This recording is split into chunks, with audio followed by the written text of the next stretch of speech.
The woman is surprised to find that the man on her pillow doesn't seem to be her husband, because her husband never snored in his sleep, not to mention the habit of asking to share the bed with her before going to sleep. Moreover, her husband, who has always been proud of himself, has taken the unprecedented step of washing the dishes today. The woman was suspicious of him, and the woman's suspicion is not wrong, because her husband had already been switched by someone else. It turns out that the man lost his life in a car accident yesterday. Coincidentally, the person he collided with happened to have the same name as him, but the man with the same name only suffered minor injuries. Unexpectedly, the Grim Reaper came to the hospital and mistakenly took away the soul of the man with minor injuries. But the next moment, the Grim Reaper received the news that he had hooked the wrong soul. But when the man's soul came to the hospital, he found that his body was being cremated. Guilt-stricken, the Shinigami decided to put him in the body of a Zaibatsu with the same name. At that moment, the family of the Zaibatsu was having a funeral. The Undertaker was heavy-faced as he tidied him up. But then the man's hand moved. The Undertaker wanted to tell his family, but in the end, he fainted from the shock. When the plutocrat sat up from inside, the people at the scene were stunned. This man named Jack not only treated his subordinates very harshly, even his wife was treated like a subordinate. Every word he said was an order to his wife. But his wife,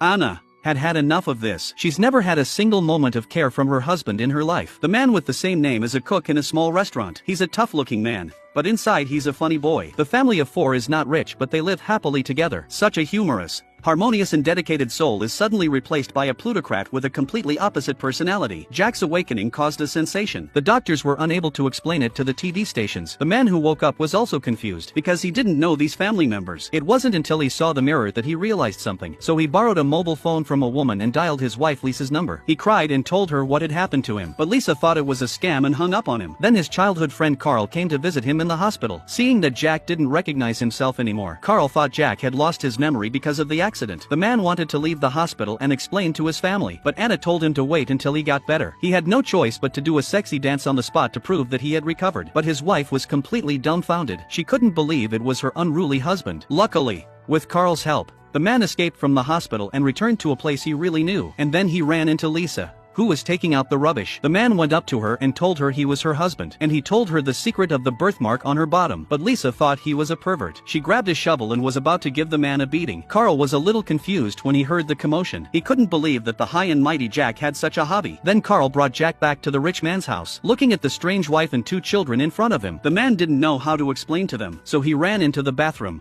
hit himself and sat on the floor, crying. Then the man took a shower and went to his room. Anna came in wearing her pajamas. When she opened the wardrobe, she found it full of other people's underwear. Curious, she asked her husband why, but the man said he didn't want to wear other people's underwear. The family thought the man was haunted by an evil spirit, so they invited a famous goddess to perform a ritual for him. But in the middle of the ceremony, she accidentally fell down.